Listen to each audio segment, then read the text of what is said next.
a marqué le but qu'il a marqué en fin de match, c'est qu'il y a une solidarité énorme dans cette équipe-là. Et voilà, les grands joueurs solidaires, ça fait des grandes équipes. C'est vrai que les Barcelonais ont beaucoup joué cette saison.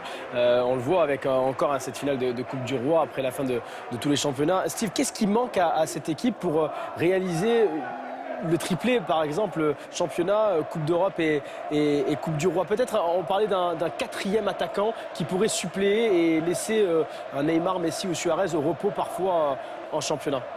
Ouais, peut-être, quoi, ils s'en sortent très bien. C'est vrai que c'est une année qui est différente par rapport à l'année dernière où ils ont tout raflé. Mais oui, peut-être parce que ça permettrait de laisser souffler. Ils sont tellement dépendants de ces trois joueurs devant qu'effectivement, s'ils avaient peut-être un autre joueur, ça permettrait de faire un meilleur turnover et surtout d'éviter que des joueurs se blessent comme en fin de saison, comme on l'a vu là avec Suarez. Oui, la presse espagnole qui a parlé de deux Français, d'ailleurs, ces dernières semaines, soit Kevin Gamero, qui était en face ce soir pour être ce quatrième attaquant, Alexandre Lacazette, Hatem Ben Arfa. C'est vrai que les dirigeants barcelonais lorgnent des Français, Eric, pour l'instant, pour le moment. Oui, absolument. Et il faudrait trouver un joueur qui ait le profil d'être à la fois un ailier et un attaquant de pointe, Laurent. Ouais, le style Anthony Martial, par exemple. Ouais, ou Lacazette aussi, je crois que ça peut être absolument. Un peu dans le même style que Neymar, qui prend la profondeur, qui est capable de jouer attaquant aussi de pointe comme Suarez. Après, ces quatre-là, il va falloir de temps en temps qu'il y en ait un sur le banc. Et est-ce ils sont capables de l'accepter? Ça, c'est moins sûr. Parce qu'ils ont connu des trous d'air, les Messi, Suarez, Neymar, cette saison. Par moment seulement, ils n'étaient pas tous au même point physiquement décisif. Trou d'air, ça n'empêche pas qu'ils ont mis 131 buts à eux trois. C'est vraiment une association redoutable, la plus efficace qui ait jamais existé, la plus explosive de l'histoire contemporaine du football. Indiscutablement, ils ont confirmé par rapport à la saison dernière. Steve disait, oui, ils ont tout raflé la saison dernière. Il manquait plus que la Super Coupe d'Espagne qui a été remportée par Bilbao. On s'en souvient, c'était sur nos antennes. Ben là, ils sont par la Ligue des Champions, sont encore partis pour faire encore une fois une année civile 2016 pleinement réussi. Et saluons aussi, et on le voit sur ces images, Eric, le formidable public sévillan. On l'a vu notamment à Bâle cette semaine en finale de la Ligue Europa. Ils ont donné de la voix pour la victoire de leur équipe en finale de Coupe d'Europe. Et là encore ce soir, malgré la défaite dans cette prolongation, malgré la déception, ils fêtent avec des écharpes la formidable saison de leur équipe. Oui, c'est sûr que le fait d'avoir gagné une 5e Ligue Europa en 10 ans mercredi peut un petit peu adoucir finalement avec le recul, on va se dire. De toute manière, ils ont quand même réussi leur semaine, les joueurs de Séville, en gagnant ce trophée.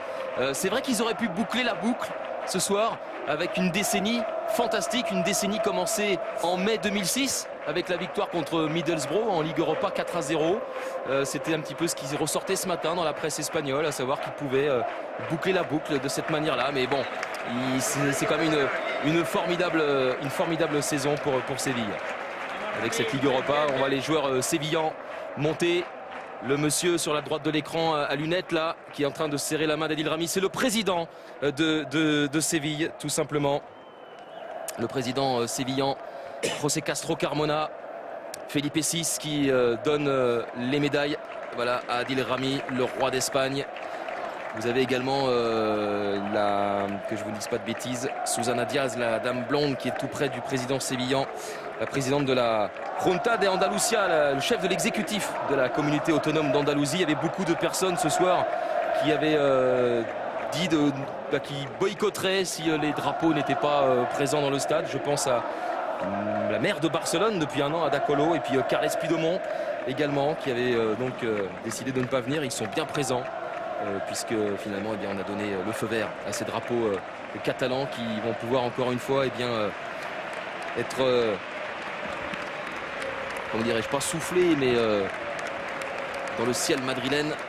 Après, ce qui est dommage, c'est qu'on ne sent pas de déception de la part de Séville sur ce match-là. Parce que sur la deuxième mi-temps, si avec un peu plus d'allant offensif, de dédoublement sur les côtés, s'il y avait eu un peu plus de prise de risque, je pense qu'ils auraient pu marquer et mettre en difficulté le Barça. Mais le Barça a tellement d'expérience qu'il a géré son match, même à 10 contre 11. Il a été capable de couper toutes les actions offensives de Séville. Et c'est pour ça que le Barça en est là aujourd'hui. Le président de la fédération espagnole, Ángel María Villar, qui vient de donner le plateau au roi Felipe VI. Le plateau pour le finaliste vaincu, Krikoviak, qui s'en empare, qui serre la main à l'instant du président du Barça, Josep Maria Bartomeu. Il a un petit peu encore le sourire. Krychowiak, international polonais, qui disputera le mois prochain l'Euro. Sa saison n'est pas terminée. Et voilà, Karim parlait tout à l'heure du fair play et évidemment de cette joie des supporters sévillans qui peuvent être fiers, vraiment fiers de leur équipe. Et maintenant, place aux Blaugrana qui ont tellement l'habitude. Rendez-vous compte, Andrés Iniesta qui va donc recevoir un 28e trophée comme Lionel Messi sous le maillot du Barça. C'est gigantesque. Avec des joueurs... on parlait des hommes qui sont montés en puissance tout à l'heure. En parlant d'Iniesta, naturellement, de Messi, Daniel Alves également. Ce sont des joueurs importants dans le système de Luis Enrique.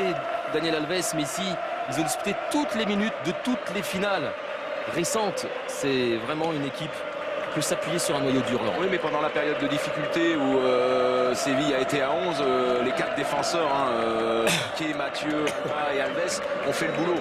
On fait le boulot parce qu'ils ont été attentifs, parce qu'ils avaient envie que le Barça ne prenne pas de but.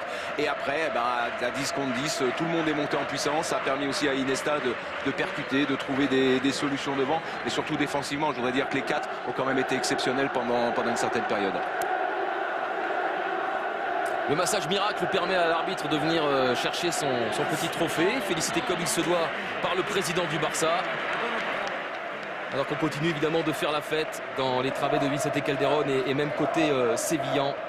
La déception est plus palpable sur certains visages. On a vu des joueurs en pleurs et notamment Vicente Iborra tout à l'heure qui a craqué. Et Lionel Messi encore une fois décisif. Je vous disais c'était la bête noire de Séville. Ce soir pas en marquant mais en délivrant 2 passes décisives. L'une pour Jordi Alba et l'autre pour Neymar. Les Blaugrana qui vont aller chercher leur Coupe d'Espagne, qui vont monter avec Jérémy Mathieu. Sergi Roberto qui est entré en fin de match, l'un des nombreux joueurs qui sont passés par la Masia. C'est Pep Guardiola qui l'avait d'ailleurs fait débuter en équipe première. Sergi Roberto en revanche il est absent de la préliste de Vicente Del Bosque pour l'Euro. Luis Enrique qui a droit à des poignées de main chaleureuses alors que c'est en famille que le trio MSN va monter chercher déjà leur petite coupe avant de soulever la grosse.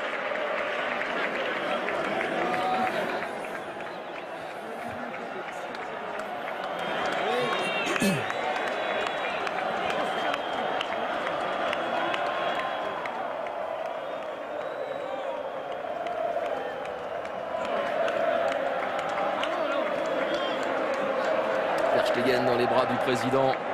Le président de toute façon, il prend tous les joueurs dans les bras. Rafinha, on le comprend. Josep Maria Bartomeu qui a déjeuné ce midi avec son homologue. C'est la tradition en Espagne. Les présidents des 2 clubs finalistes déjeunent tout le temps ensemble le midi même.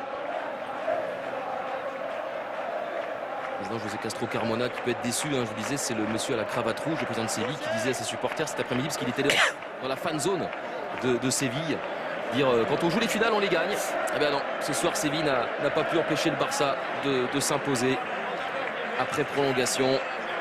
Grand piqué vu le match qu'il a fourni notamment durant le temps réglementaire. Jordi Alba aussi qui est retenu en bas là, il va monter. Thomas Vermeulen sur le départ. Adriano, il y a des joueurs qu'on ne reverra pas a priori sous le maillot du Barça. Alex Vidal, l'ancien joueur de Séville, qui a dû rester au repos forcé pendant 6 mois, vous savez, à la suite de l'histoire des transferts, comme Arda Touran, il n'a pu débuter officiellement qu'au mois de janvier 2016 avec son nouveau club, en raison de la sanction adressée au club catalan qui interdisait le recrutement jusqu'à cette même date. Daniel Alves, Luis Suarez, Lionel Messi. En famille, le trio MSN pour recevoir la petite coupe qui fera le bonheur des enfants. Regardez, ça ne m'étonne pas. Il va rester longtemps dans les placards.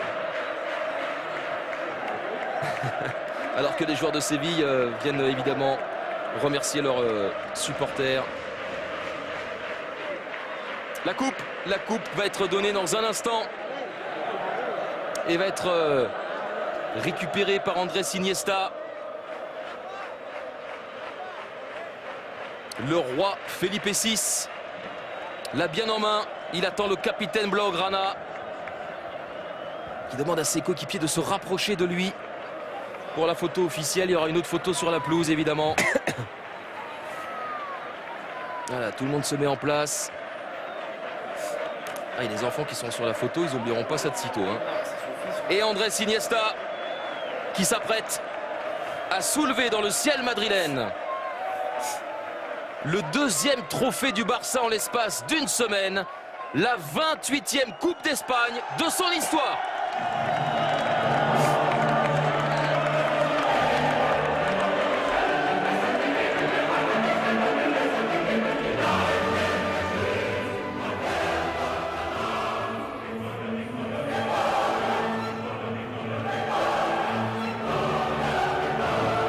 Alors on le disait, le patron en Espagne, c'est le Barça.